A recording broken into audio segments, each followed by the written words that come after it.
साथियों, स्वागत है मेरे एक नए वीडियो में। इस वक्त बिहार से काफ़ी बड़ी खबर सामने निकल कर के आई है।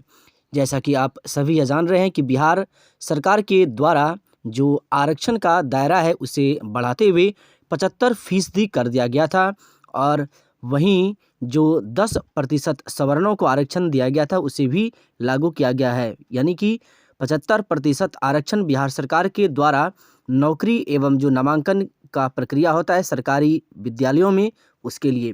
तो क्या कुछ है बड़ी खबर। बिहार में 75% आरक्षण को पटना हाई कोर्ट में चुनौती, महागठबंधन की मुहिम को बड़ा झटका। तो इस आरक्षण को लेकर के पटना हाई कोर्ट में एक याचिका दायर कर दिया गया जिसको लेकर के कहीं ना कहीं काफ़ी बड़ी अपडेट सामने निकल कर के आई है। तो आइए देखते हैं खबरों को विस्तार से। बिहार में आरक्षण का दायरा बढ़ाने के खिलाफ पटना हाईकोर्ट में याचिका दाखिल की गई है।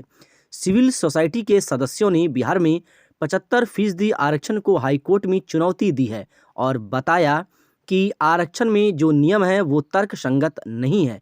50 से आरक्षण 75% आरक्षण लागू करना वाजिब नहीं है और इसकी समीक्षा होनी चाहिए। इस मामले में लिस्टिंग करने से पहले महाधिवक्ता कार्यालय को याचिका की प्रति भेज दी गई है। इससे पहले नीतीश सरकार ने विधानमंडल के शीतकालीन सत्र में इस विधेयक को पारित कराकर लागू करने की घोषणा की थी। राज्यपाल के स्तर से अंतिम रूप से अनुमति मिलने के बाद यह सूबे में तत्काल प्रभाव से लागू हो गया है। इसमें 65% कोटा सभी तरह के आरक्षित वर्ग और 35% कोटा अनारक्षित वर्ग के लिए निर्धारित कर दिया गया है।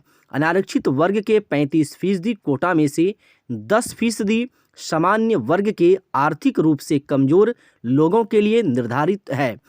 इस तरह राज्य में सभी तरह के आरक्षण के दायरे को देखें तो यह 60% से बढ़कर 75% हो गया है। इस अधिसूचना के जारी होने के बाद अब जितनी सरकारी बहाली और संस्थाओं में नामांकन होंगे उनमें इस नए प्रावधान का ही अनुपालन किया जाएगा। नई आरक्षण नीति के मुताबिक आरक्षित वर्ग के लिए 65% की सीमा निर्धारित की गई है, जिसमें 20% अनुसूचित जातियां, 2% अनुसूचित जनजातियां, 25% अत्यंत पिछड़ा वर्ग और 18% पिछड़ा वर्ग के लिए रखा गया है। इसके अलावा 35% कोटा सामान्य या अनारक्षित वर्ग के लोगों के लिए निर्धारित किया गया है। इसी में से 10% कोटा सामान्य वर्ग के आर्थिक रूप से कमजोर लोगों के लिए तय है। तो काफ़ी बड़ी खबर है कि बिहार सरकार ने जो आरक्षण पर मुहर लगाई है उसे पटना हाईकोर्ट में चुनौती दिया गया है। तो अब देखना यह दिलचस्प होता है कि क्या कोर्ट अब सामान्य वर्ग के अनारक्षित वर्ग के श्रेणी के जो अभ्यर्थी हैं उनके हितों को देखते हुए, उनके अधिकारों को देखते हुए उनके पक्ष में फैसला देती है या फिर इस मामले को आगे सुप्रीम कोर्ट तक ले जाया जाएगा। यह देखना दिलचस्प होगा। बाकी जो भी होगा आपको देंगे अपडेट हम आगे विस्तार से। आप मेरे चैनल को ज़रूर सब्सक्राइब कीजिए। धन्यवाद।